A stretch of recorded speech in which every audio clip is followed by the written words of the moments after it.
Coucou tout le monde, j'espère que vous allez bien et bienvenue pour une nouvelle vidéo. Oui, les vacances c'est fini et c'est la rentrée, et à l'occasion de la rentrée j'ai décidé de faire quelques vidéos back to school, mais je pense vraiment que regarder les fournitures scolaires de mes enfants qui sont en première année de maternelle et en CE1 ça va pas vous intéresser. Donc j'ai décidé en tout cas pour cette vidéo de vous parler de ma rentrée à moi, de mes métiers à moi et de mes études à moi. N'hésite surtout pas d'ores et déjà à liker cette vidéo et à mettre, après avoir visionné l'entièreté de la vidéo, ce que tu en penses en commentaire, ainsi que ton métier à toi, que tu sois youtubeur aussi, peut-être que tu as une boutique en ligne ou toute autre chose. Donc sans plus tarder, c'est parti. Le premier métier que je fais qui est évident, c'est youtubeuse. Je le fais depuis 2016. Après, ça fait pas depuis 2016 que c'est vraiment mon métier et que je suis rémunérée. Il faut savoir que j'exerce ce métier de manière légale. J'ai une micro-entreprise qui est enregistrée du coup, et c'est important de le faire. Je vous donnerai tous les détails dans ma story qui va suivre sur Instagram. Donc n'hésitez surtout pas à me suivre. Vraiment, le métier de youtubeur, il est assez varié dans le sens où vous faites plusieurs métiers en un métier. En plus d'être un métier qui est varié en lui-même, vous pouvez vraiment l'exercer de différentes manières, avoir différents thèmes ou même un type de vidéo en 2019, changer en 2020, puis encore changer en 2021, faire du vlog voyage, faire du vlog famille, faire des vidéos cuisine, faire des vidéos gaming, faire tout à la fois. Après, c'est vrai qu'il existe des après, il faut avoir une stratégie afin de fédérer sa communauté, mais c'est vraiment un métier qui est à l'infini, si je pourrais me permettre de dire ça, et j'aime vraiment beaucoup. Moi, je trouve ça incroyable, et la chose qui est super, c'est que c'est à portée de tout le monde. Alors, je vais pas vous mentir que d'évoluer, attraper des abonnés, attraper des vues, attraper des partenariats, on en parlera un petit peu plus tard, ça peut être un petit peu ardu et c'est pas forcément facile. Cependant, on a tous notre chance. On a tous la possibilité de se connecter, de faire une chaîne YouTube et de balancer ses vidéos. Donc c'est vraiment cool. Il y a deux manières de gagner sa vie sur YouTube, par les vues et également par les partenariats. Moi, juste par rapport aux vues, j'arrive à gagner ma vie, à faire un salaire entier. Cependant, j'ai arrêté de faire des partenariats de manière très récurrente et de donner ma sueur pour des marques, suite au fait que j'ai eu un site internet, dans le sens où j'ai commencé à faire la promotion de mon site internet un petit peu comme si j'étais une youtubeuse qui faisait la promotion de Ajafit, alors que Ajafit ne m'appartenait pas, et j'ai vu les retombées. Alors que je n'ai pas forcément fait à chaque fois des vidéos dédiées, shout out par-ci, des petits shout out par-là, des petites stories par-ci, des petites stories par-là, et que j'ai très peu fait des vidéos dédiées à mon site internet, j'ai vu les retombées et je me suis dit non, là je me faisais arnaquer. Et croyez-moi, les personnes qui ont des sites internet, les youtubeuses qui ont des sites internet, posez-vous la question pourquoi elles ne font pas de partenariat. Surtout en France, les marques sont très radines. Je profite pour passer un petit coup de gueule parce que ils viennent souvent, voilà, à pas de chat, à pas de loup, en disant voilà, on est telle marque et tout, on te propose d'avoir ça gratuitement, les produits sont de qualité, etc. Et ils te demandent de faire un contenu, alors que la plupart du temps ils te proposent même pas de rémunération. Ils te font croire en fait que juste le produit en lui-même, et la plupart du temps franchement le produit tu peux l'acheter quoi, il coûte maximum 50 €, et souvent ils sont très pointus alors qu'ils ne t'ont pas payé sur comment tu dois mettre en avant le produit à partir de telle minute jusqu'à telle minute, tel plan, pas ci, pas ça, mais ça, etc. Et quand ils te payent, c'est vraiment des clopinettes par rapport à ce que eux reçoivent, et ils te font croire souvent que la campagne a été un échec, par exemple parce qu'il n'y a pas eu tant de vues que ça. Peu de vues ne veut pas dire peu de ventes. Croyez-moi, je suis propriétaire d'un site internet, et c'est pour ça que moi personnellement j'ai décidé de me concentrer sur la promotion de mon site internet, parce que c'est déjà des produits que moi-même j'ai fait, j'y crois, je sais que ça marche, ça a marché pour moi, ça a marché pour certaines. Il y a pas mal de personnes qui sont sont contents et j'ai eu pas mal de bons retours, que de me concentrer sur des sites internet, des marques. Déjà c'est la croix et la bannière pour obtenir une rémunération. Moi je me concentre sur mon site internet et je fais des partenariats en fait qui m'arrangent. Je ne vais pas vous mentir, par exemple je fais des partenariats pour les cheveux parce que ça me permet d'être coiffée tout de suite. Maintenant moi je suis une fille qui est super occupée, j'ai perruque, en plus de cela je suis rémunérée. Souvent on critique les compagnies chinoises, mais la plupart du temps quand vous êtes arrivé à un certain stade, ils vous proposent une rémunération que les marques françaises ne vont pas vous proposer. En plus moi par la suite, je vais pas vous mentir, ça me permet d'avoir des perruques de rechange ou de faire plaisir à ma famille ou à des connaissances parce que ça ne me coûte rien. C'est pour ça que d'ailleurs vous avez vu beaucoup de partenariats habits et cheveux parce que ça m'arrange, c'est facile, c'est rapide, j'ai ma petite rème et puis I keep it moving. Mais si je pourrais vous donner un conseil concernant les partenariats, si vous êtes apprenti youtubeur, si vous commencez ou que vous voulez commencer, contactez les marques, vous allez les chercher parce qu'il y a tellement de youtubeurs de nos jours que pour vous trouver c'est compliqué. C'est soit vous êtes en indé et vous allez chercher les marques, ou soit vous êtes en agence et on vous propose des campagnes. Et moi je ne suis pas en agence, je suis en indépendante. L'activité que je fais, c'est que je suis CEO, founder, gérante de mon site internet Ajafit qui découle en fait de mon activité sur YouTube suite à ma perte de poids, suite à la publication de mes diètes vlogs. J'ai commencé par la vente de gaines que j'ai dû arrêter pour des questions de logistique, douane, vol, acheminement. Je me suis dit non, ce n'est pas pour moi, donc j'ai décidé de me spécialiser dans la commercialisation de produits digitales.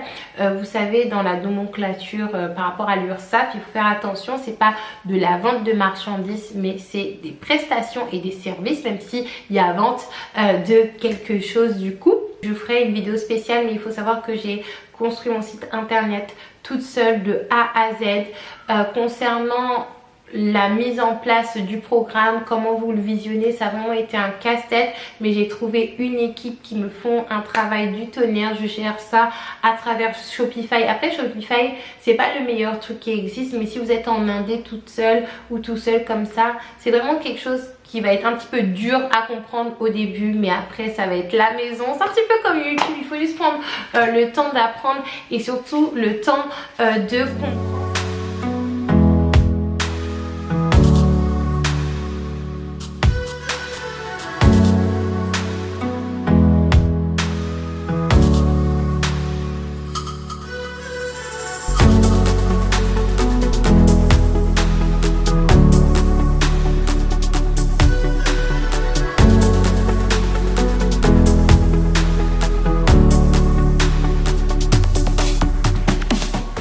Commercialiser mon programme, je fais également du coaching en privé en alimentation seulement. Et donc mon quotidien grâce à Ajafit, à cause d'Ajafit, c'est tout simplement gérer les mails des clients, régler les problèmes de connexion pour accéder au programme. Des fois les gens ils ont un petit peu du mal, ils ont un petit peu du mal à récupérer leur email pour la création de leur compte. Des fois ça tombe dans les spams ou l'espace promotion, il faut leur renvoyer. C'est vraiment des choses qui sont hyper simples, et mettre en place des plans et des guides alimentaires pour les coachings privés. Et au-delà de ça, il y a aussi la création de d'autres programmes, parce que je ne reste pas juste sur le Glow Up programme.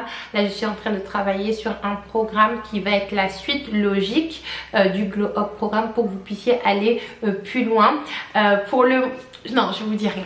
Je vous laisserai voir ça. Je suis sûre en tout cas que ça va vous plaire. Si vous avez aimé le Glow Up programme, vous aimerez la suite du coup. Et par rapport à la rémunération, maintenant disons que Ajafit m'a apporté un confort de vie bien plus important. Après je vais pas vous mentir que en tant qu'auto-entrepreneur, propriétaire d'une micro-entreprise, on a toujours le cigare au bord des lèvres parce qu'on se dit bon Dieu, j'ai réussi à bien gagner ma vie en juin, mais est-ce qu'en juillet ça va être la même chose? Moi-même je devais déménager, est-ce que je peux prévoir mon déménagement? Est-ce que je peux acheter une voiture? Si je paye mon permis, si j'achète ma voiture, est-ce que je pourrais renflouer mes caisses le mois prochain, les jours qui suivent, les semaines qui suivent? C'est vraiment un casse-tête. De toute façon seuls les micro-entrepreneurs comprennent ce que je suis en train de dire là, mais disons que Ajafit, ça m'a apporté vraiment un confort de vie et surtout un confort de vie honnête, dans le sens où quand vous êtes sur les réseaux sociaux, c'est très facile de créer quelque chose très rapidement. Vous avez une communauté, machin, voilà. Mais moi je sais très bien que mon programme il fonctionne. Je vous mettrai mes avant-après, je vous mettrai les avis ainsi que d'autres avant-après.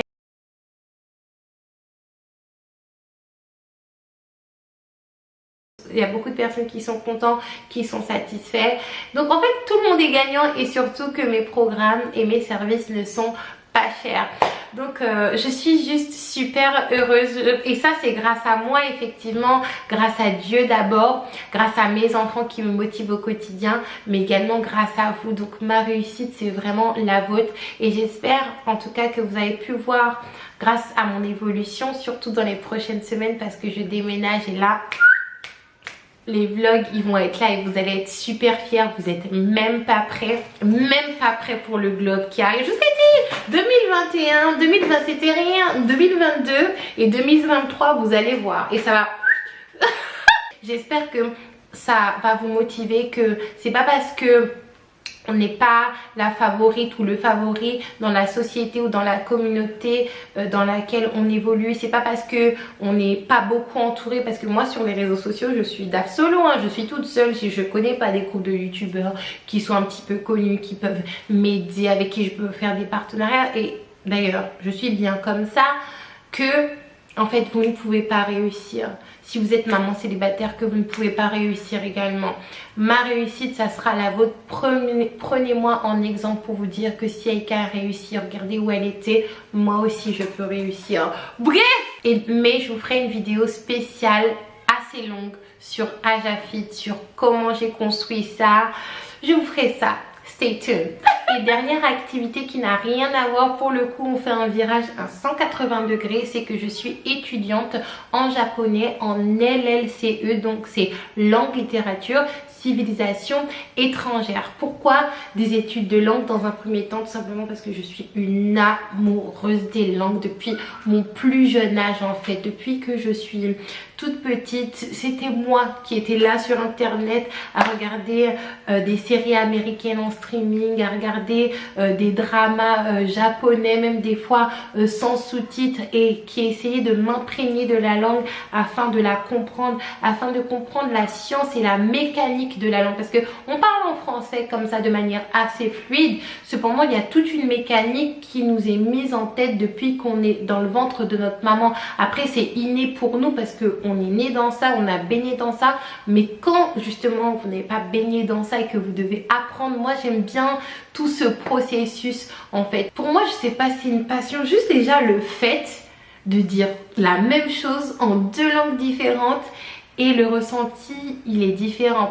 Il faut savoir que j'étais pas une débutante du tout, même si je suis rentrée en tant que grande débutante. Cependant c'est tellement une langue qui est différente de la nôtre, la mécanique est tellement différente, la manière de faire est tellement pas complexe. Pour moi c'est pas du tout complexe hein, du tout, mais que je voulais vraiment connaître cette expérience d'apprendre la langue à l'université en fait. Ma conclusion est la même que pour l'anglais et l'espagnol finalement, après avoir fini ma première année, c'est que c'est vraiment le travail et l'investissement qui comptent. Parce que certes j'ai appris des nouvelles choses, parce que quand on apprend en autodidacte c'est difficile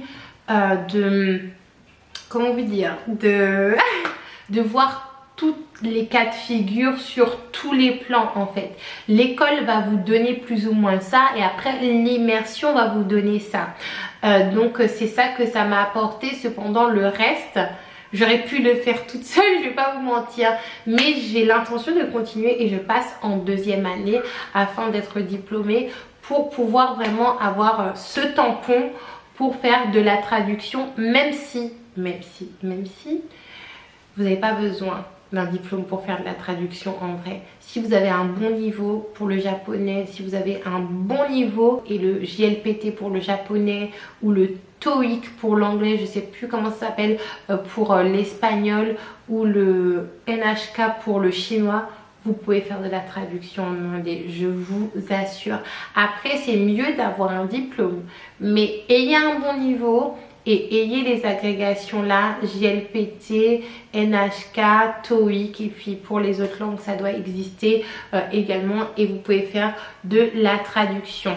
Moi j'ai l'intention de continuer jusqu'au master parce que j'ai envie d'aller jusqu'au bout, j'ai envie d'être diplômée et surtout j'ai envie d'avoir un panel, j'ai envie d'être pluridisciplinaire en fait, dans le sens où voilà, YouTube c'est un petit peu aléatoire. Aujourd'hui ta vidéo elle buzz, demain t'es dans l'oubli. Moi pour le moment ça ne m'est pas encore arrivé d'être totalement dans l'oubli parce que j'ai vraiment une communauté super et je me donne également beaucoup, mais il faut préparer l'après, ou disons préparer ses arrières en cas de coup dur, parce que des fois tu peux être dans l'oubli pendant quelques temps et reprendre comme ça, afin de ne pas faire des macaqueries ou par exemple de commencer à, pour ma boutique en ligne, de commencer à lancer tout un tas de produits pour avoir de la nouveauté, pour susciter l'intérêt des gens, mais que les produits sont pas vraiment au top.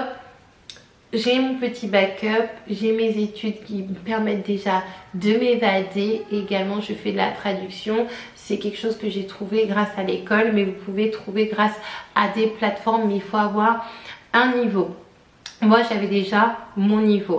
Alors maintenant, pour les personnes qui veulent apprendre le japonais en autodidacte, je vais vous donner quelques pistes. 2 ouvrages, Manga de Nihongo, donc le japonais en manga, le volume 1 et le volume 2. Grâce à ça, vous aurez des très bonnes bases. Vous complétez ça avec le guide du japonais. C'est un site internet en rose comme ça. Et ce site en fait je l'utilise pour aller plus loin. Par exemple, à prendre l'exemple, Manga de Nihongo. De, c'est une particule, la particule du moyen qui va qualifier le mot qui le précède. Donc grâce au manga, le japonais, donc le japonais en manga, il faut savoir que la particule des n'est pas forcément juste la particule du moyen, c'est la particule du lieu.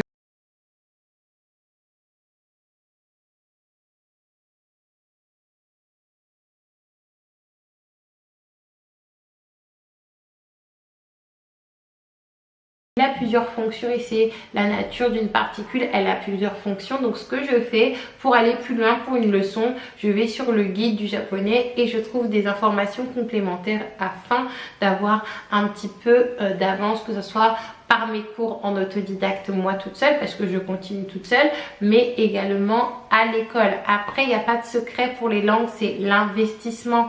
Regardez les mangas, même si les mangas... Dans la vraie vie en fait on va pas parler comme dans les mangas en fait. J'espère que cette vidéo vous aura plu et j'espère que vous avez pu découvrir un petit peu plus de mon univers de travail et d'école. Pour le coup, n'hésitez surtout pas à me dire, comme je vous ai dit en commentaire, en fait qu'est-ce que vous faites vous dans la vie, à liker, à partager cette vidéo si possible et à faire un tour sur mon site internet. Mon bébé.